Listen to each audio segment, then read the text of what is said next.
Погледнете! Вау! Како таа звезда што ја осветлуваше пештерата. А има уште еден чудесен настан што се случи за време на Христовото раѓање и е поврзан со таа необична звезда.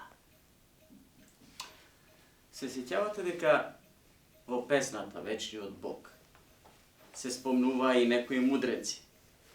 Да. Како тие што му донеле дарови на Господ. Токму така.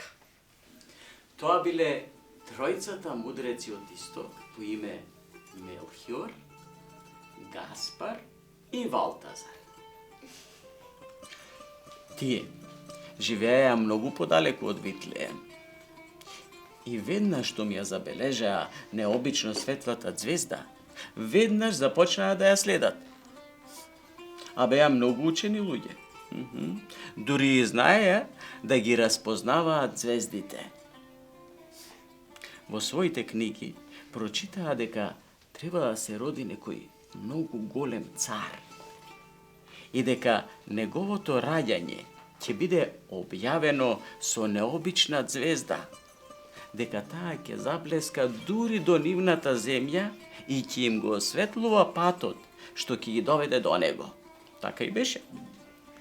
Но, во еден миг, звездата застана во Ерусалим, на дворецот на еден многу лош цар по име Ирод. Мудреците си рекоа дека сигурно таму е оној кого го бараат. Затоа отидоа кај Ирод да го прашаат дали може би тој знае каде е новородениот Витлеемски цар. Каква самозлоба во тој миг го опфати Ирод. Сиот потресен. Да не случајно некој друг му го заземе царството. Ги праша добрите мудреци каков тоа цар бараат, бидејќи таму немаше друг цар освен него. Тие пак, полни со добрина, се му прераскажаа. И што направи тогаш Ирод? Исполнет со големо лукавство, тој реши да ги излаже тројцата мудреци од Исток. Им рече дека новородениот цар ќе го најдат во Витлеем. И кога ќе го најдат, од кога ќе му се поклонат, да се вратат кај него назад и да му кажат каде е, за и тој да оди и да му се поклони. Лошиот цар не го бараше Христос за да му се поклони. Тој сакаше да го убие. Тој не можеше да поднесе да има друг цар освен него. А мудреците пак, бидејќи беа многу добри, не ни помислија дека тој има таква лукава намера и му поверуваа. Дури со радост му ветија дека ќе се вратат и дека ќе му кажат каде е новородениот цар и ќе му ја исполнат желбата. Леле, не можам да поверувам. Кој би сакал да убие дете? Што му направи тој за да сака да го убие? Утриот Христос. Ама не го уби. Неговиот отец го заштити. Само што излегоа мудреците од царскиот дворец, повторно ја забележаа необичната звезда, која претходно имаше згаснато. Беа многу серејкни, оти знаеа дека таа ќе ги одведе до оној кого го бараат. И тргнаа по кратко време. Звездата застана токму над местото каде што се роди малиот Христос и уште посилно засвети.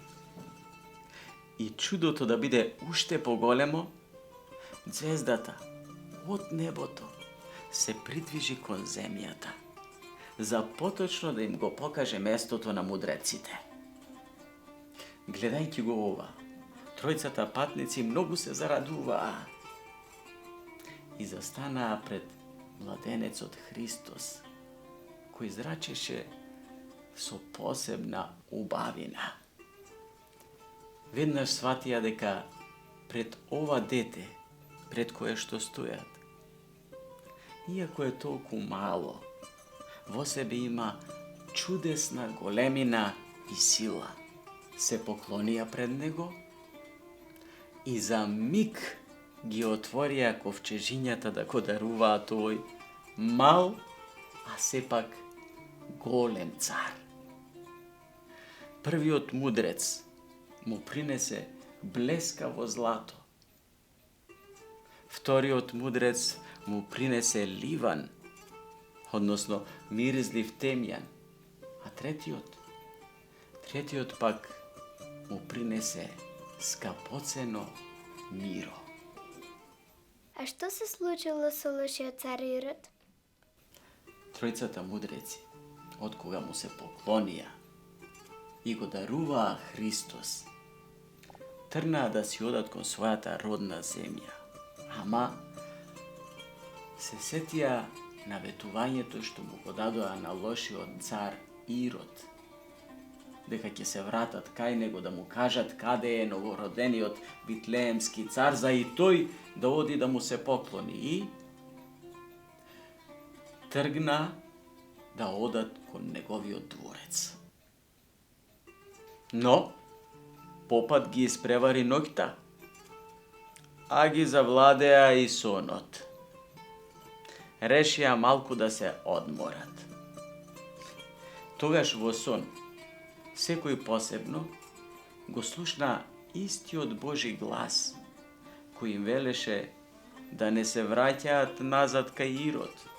И така, кога се разбудија, од кога си раскажаа секој еден на друг, сватија за лошите намери на тој лош цар Ирод и трнаа по друг пат да си одат за својата родна земја. Оф, добро е што скршнале. Оти не сакам да помислам што ќе направише злобниот Ирод. Можеше и нив да ги убие. Деца мои, добар е Бог. Он не сака да се случуваат лоши нешта. Ама затоа ние треба многу да внимаваме како размислуваме и како постапуваме. Затоа што од нашите дела се раѓаат или добро, или зло. Слава на Бога во висините, а на земјата мир. Меѓу луѓето добра воља. Се сетив кој ќе биде најубавиот божикен подарок.